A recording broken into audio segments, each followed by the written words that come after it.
Hello, it's good to have everyone with us. Good to see you out this morning. We are here to talk about Daniel chapter 11. As he talked about in class, it's a very interesting chapter, Daniel 11, in that it continues Daniel 10, talking about that man who appeared to Daniel and what he tells him. And again, we see this, as I said last week, he'll talk about this being Jesus. We're not 100% sure that's who this is. There are some who say that because of some of the connections, and there's a possibility. But that may be too far of an assumption to make too, so I just want to get that caveat out of the way before we get started. As you said, Daniel 11 is a very interesting chapter. You notice he breaks it in half. We talk about the first half this week. Next week, in our final lesson, we'll talk about the second half of Daniel, along with chapter 12. And so we'll look at Daniel 11 as we look here to see what Jesus does here, what God does here. And what do we see here is an amazing chapter. It is a chapter that for us, yes, is very difficult, very hard to understand. Not our favorite choice. Matter of fact, you've probably not heard very many, if any, sermons on Daniel 11. Very few preachers want to preach on this because it's history. But the interesting thing about this is that it is history that God reveals way beforehand, and God gives details here that no one else can give. As he mentions throughout, there's no way, no human man could have wrote the book of Daniel and prophesied about what's going to happen. That's why critics who try to say the Bible's not true and the Bible wasn't written was, they'll look at Daniel and they'll say, well, Daniel 11 was written in the first century.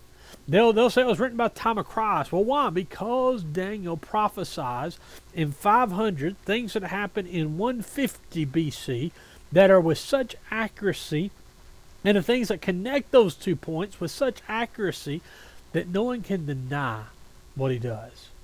And that's why we get to Daniel 11 and we look at this idea of why Daniel 11 is important, and we look at what we can learn about. Now, the first thing you'll notice he'll talk about in our questions.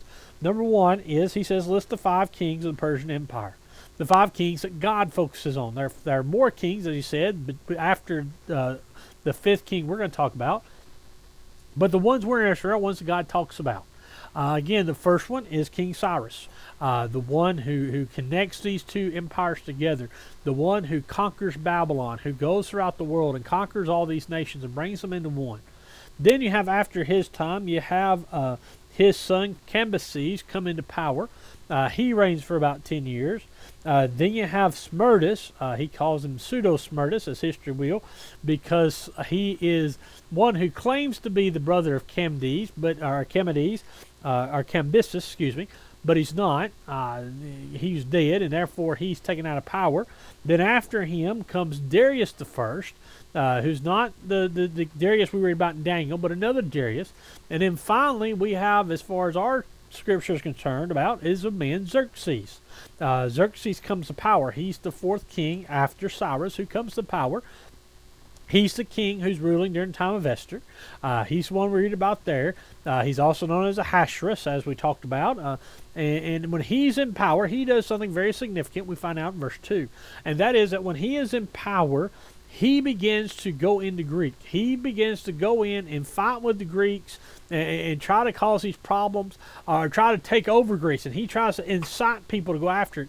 I don't know if you remember the story of probably 10, 15 years ago now. There was a movie come out, and there's a lot of emphasis on the what's called 300.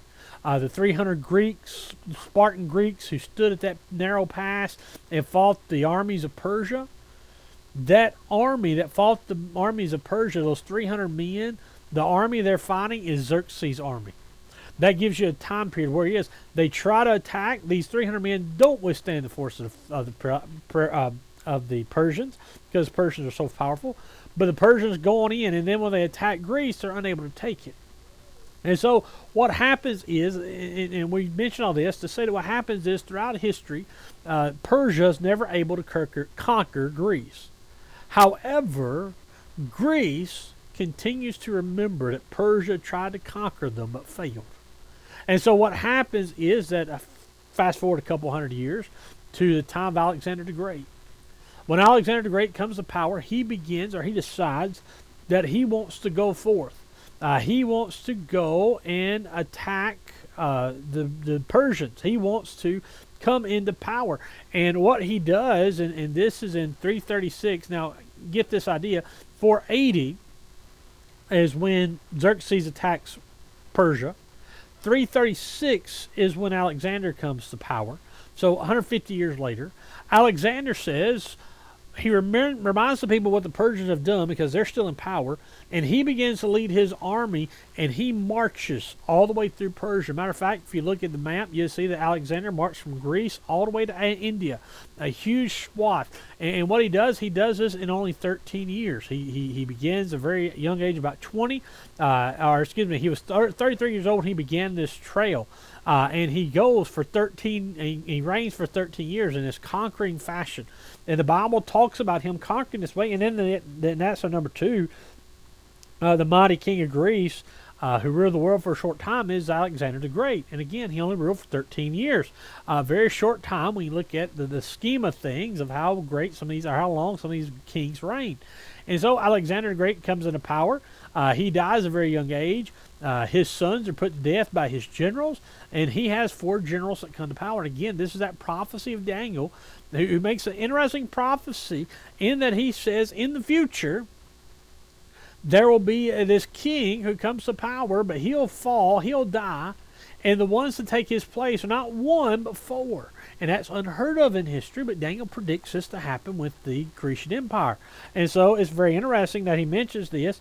And then that leads us into our third question, leads us into our third part of chapter 11 of Daniel, and that is talking about the king of the south and king of the north. Now, some will look at this today. When I preached this lesson, I preached this series, we talked about this. Some of the members was talking to me about this. If you go on the internet today and you look around, you'll find all different kind of interpretations for who the king of the north is and who the king of the south were. The king of the north and the king of the south are told about in history, and they are men that we can know who they are, and they are these men. The king of the south is Ptolemy of Egypt. He's one of the 4 generals that Alexander puts into power. The second, the king of the north, is Seleucus of Syria.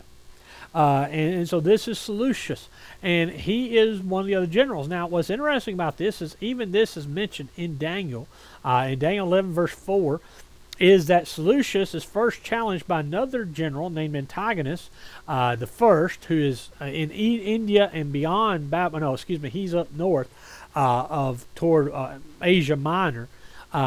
He fights Seleucus. Seleucus has to run.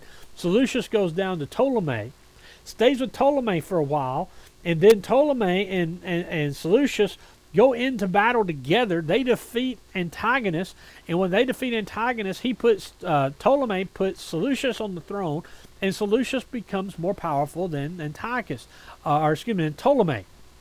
Now, where this plays in is this plays into verse 5, in that he'll be a prince of the king, but he'll have a greater kingdom. And so this is the reference to Ptolemy and Seleucus. Now, why are these kings, number 4, called the king of the north, king of the south? They're called this way because of their relation to Israel, I believe. The relation of the Israel. Egypt is south of Israel, and Ptolemy, Babylon, is in north of Israel. Excuse me, that's Seleucus. Ptolemy's in the south. And they're called this way because of their relationship to where Israel is, the nation.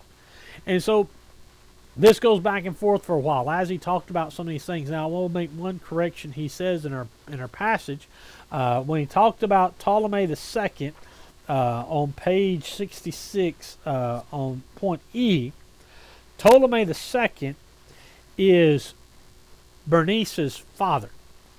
Ptolemy III is Bernice's brother. And in point E, Ptolemy III is the one who invaded the north.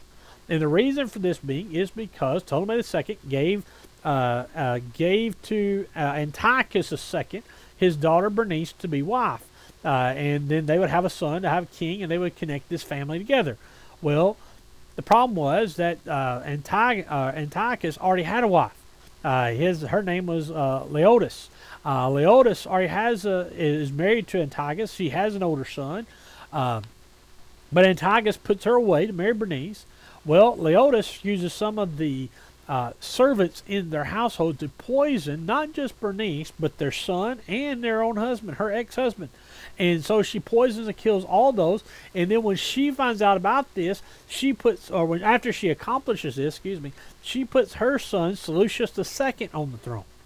Now, at this time, Ptolemy II dies in an unrelated thing, nothing suspicious there, but Ptolemy III comes to power.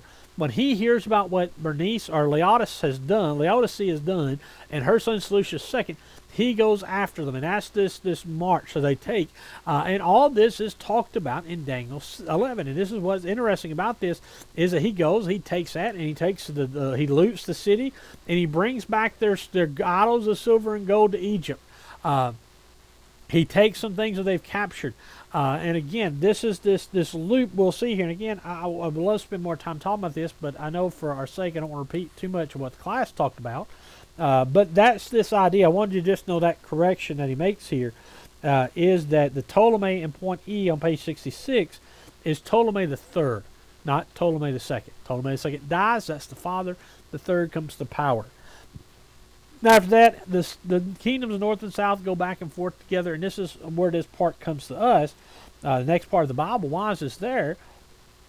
He gives two reasons for this to happen, and that's what we see in number 5. The two reasons for giving a detailed account of these things is number one, it will concern God's people because these kings would fight over their land. Again, Ptolemy's in the south, Seleucus in the north. They go back and forth. In between that on a map is Israel. It would almost be about like, say, say Tennessee, in our setting, Tennessee and Louisiana went to war. And as Tennessee and Louisiana, they're a lot bigger, not more powerful, say, than Mississippi was. But as they went back and forth to war, they had to go through Mississippi to get to each other. And what would happen is that if you're on a war path and you're trying to conquer people and you're getting ready to get this bigger war, you want a bigger army, you're going to conquer as you go up and take those people prisoner and put them to work, either for slaves or put them to work in your army. So this is what the Seleucians in the north and what the Ptolemies did. As they went north or as they went south, they went through Israel, they would capture it. They would capture the people. And so as he said, they're almost like a pawn going back and forth between these two men, or political football passed back and forth between these two kingdoms.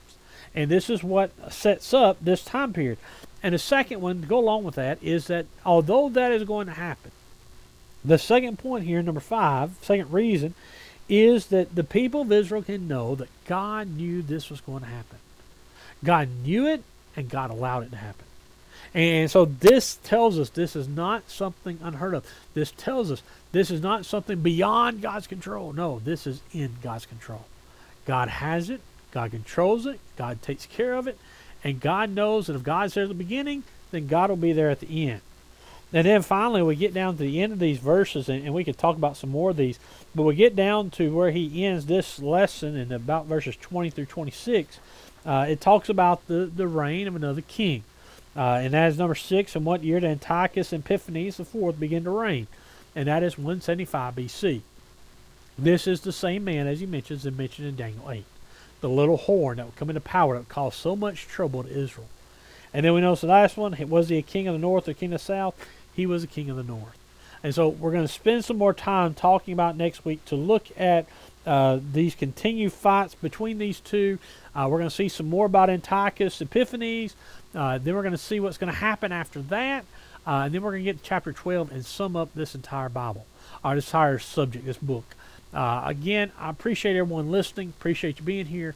I apologize for not being able to meet class. We would love to have you here. I would love to be here sitting with you.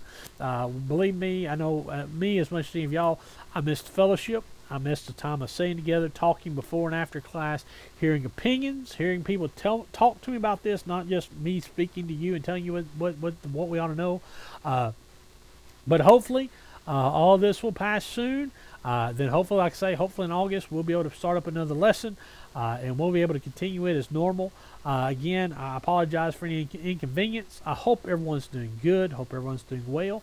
Again, as we tell our church members, I'll tell to all you, if there's anything you need, anything we can do to help you, please contact us. You can write me. You can write a message here on YouTube. You can write a message on Facebook. You can send me a text message, reply to our FBI pack when we post that. Call us at the church building. Whatever you need, email us. Whatever way you can get in contact with us, if there's something you need, please tell us.